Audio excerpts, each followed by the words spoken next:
शेतकरी मित्रांनो, कोणत्या शेतकऱ्यांच्या खात्यावर पीक विम्याचे पैसे जमा होणार आहेत आणि कोणत्या जिल्ह्यातील शेतकऱ्यांच्या खात्यावर लवकरात लवकर होणार आहेत, संपूर्ण माहिती पाहणार. पण त्याआधी नवीन असेल चॅनल सबस्क्राईब करा, कारण की 2025चा थकीत पीक विमा याविषयी खूप मोठी अपडेट घेऊन आलो आहे. कोणकोणत्या जिल्ह्यांना लवकरात लवकर पैसे मिळतात ते पण सांगणार आहे. संपूर्ण व्हिडिओ पहा आणि चॅनल सबस्क्राईब करा. चला तर व्हिडिओला सुरुवात करतो. सर्वात आधी तर तुम्ही पीक विम्यासाठी पात्र आहात का? कारण की शेतकरी मित्रांनो, ज्या शेतकऱ्याने पीक विमा भरलेला आहे ते शेतकरी पात्र असणार आहेत. ज्या शेतकऱ्याने पीक विमा नोंदणी केलेली आहे, मंजूर झालेला आहे, ते शेतकरी पात्र आहेत. त्या शेतकऱ्यांनी ई पीक पाहणी केली आहे, त्याचबरोबर क्लेम पाठवलेला आहे आणि नैसर्गिक आपत्तीसाठी तुम्हाला शेतकरी लाभ मिळेल असं पात्र करण्यात आले आहे. त्या शेतकऱ्यांना पीक विमा मिळाला. त्याचबरोबर बँक कार्डला आधार कार्ड KYC करून लिंक असेल त्या शेतकऱ्यांना पीक विमा आहे. यामध्ये कोणकोणते जिल्हे पीक समावेश असणार आहेत?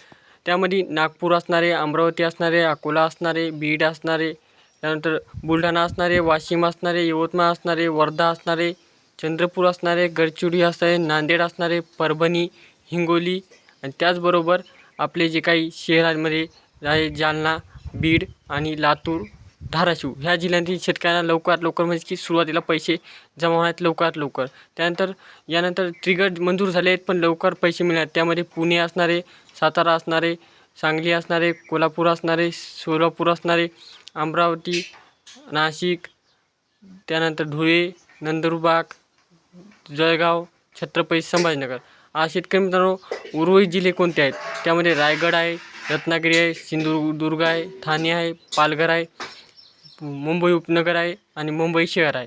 आज शेतकरी मित्रांनो, यातील पीक विमा नुकसान झालेल्या शेतकऱ्यांनी पीक विमा भरलेला असेल, पीक नोंदणी केलेली असेल, त्याचबरोबर पीक तक्रार केली असेल, हे समजे गोष्टी पार पाडल्या असताना तरच या शेतकऱ्यांना पीक विमा मिळणार आहे. त्याचबरोबर शेतकरी मित्रांनो, काही शेतकऱ्यांचे आधार कार्ड KYC करून बँकला लिंक नसतात. जर ते लिंक केलेले असतात तर त्याला पैसे मिळणार आहेत, कारण की बऱ्याचशा शेतकऱ्यांची यातून गाळणी होणार आहे. आणि त्याचबरोबर तुमचे पीक कोणत्या ट्रिगरमध्ये नुकसान झाले, गारपिटीने झाले, ढगफुटीने झाले किंवा शेतीत जे काही अतिवृष्टी, पाऊस जास्त होऊन पुराच्या पाण्याने झाले, अशा प्रकारे ट्रिगर आहेत. या ट्रिगरानुसार तुम्हाला पैसे मिळणार आहेत. आता हेक्टरी 17,500 असे प्रत्येक शेतकऱ्यांना मिळताना असं सांगण्यात आलेले. कमीत कमी आणि जास्तीत जास्त नुकसान पाहून तुमचे 52,000 रुपयापर्यंत रक्कम मिळणार आहे. आता कोणते शेतकरी पात्र असणार हे तुम्हाला पाहायचं असेल तर पीक विमा ॲपवर जाऊन, म्हणजे की तुम्ही Google Chromeवर जाऊन पीक विमा ॲप खोलून त्यानंतर तुमचे आधार कार्ड नंबर टाकल्यानंतर तुम्हाला पीक विम्याची मंजूर आहात का नाही ते पण कळू शकते. त्याचबरोबर शेतकरी मित्रांनो, महाराष्ट्रातील 34 जिल्ह्यापैकी जे काही जिल्हे मंजूर आहेत त्यांची तुम्हाला यादी वाचून दाखवलेली आहे मी. जर तुम्हाला कळलं नसेल तर पुन्हा एकदा व्हिडिओ पहा. त्याचबरोबर शेतकरी मित्रांनो, बऱ्याचशा शेतकऱ्यांचे आधार कार्ड KYC केलेले आहेत पण बँकला लिंक नाहीत. हे पण काम करून टाका. काम शिल्लक दिसते पण त्या कामामुळे तुम्हाला पैसे मिळू शकणार नाहीत.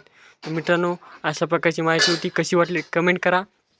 आणि हे पैसे कधी मिळतात? शेतकरी मित्रांनो, 1 जुलैनंतर पैसे मिळतात, कारण की 1 जुलैला जे काही सरकारी अधिकारी आहेत त्यांना पुरस्कार सोहळा आहे, त्यामध्ये नमो शेतकरीचे पण पैसे मिळणार आहेत. त्याचबरोबर पीक विम्याचे बी थकीत हप्ते, म्हणजे पीक विम्याचे थकीत शेतकरी आहेत त्यांना पण हे पैसे मिळतील. ज्या ज्या शेतकऱ्यांनी पैसे मिळाले त्यांनी ओके लिहायचे आहे कमेंटमध्ये. ज्यांना मिळाले नाही त्यांची काही कागदपत्र आहेत त्यांनी कमेंट करून सांगायचं आहे. आणि तसेच मित्रांना पाहून ही माहिती पोहोचायची. भेटूया नेक्स्ट वेळी. तोपर्यंत धन्यवाद. लवकरात लवकर तुमचा पीक विमा तुमच्या खात्यावर पाहायला मिळणार आहे. आज शेतकरी मित्रांनो, अशा प्रकारची माहिती आली तेवरून तुमच्यापर्यंत पोहोचण्याचं काम केलं आहे. तुमचं काम आहे चॅनलला लाईक करायचं आणि सबस्क्राईब करायचं, ते तुम्ही करायचं आहे. भेटूया नेक्स्ट वेळी. तोपर्यंत धन्यवाद.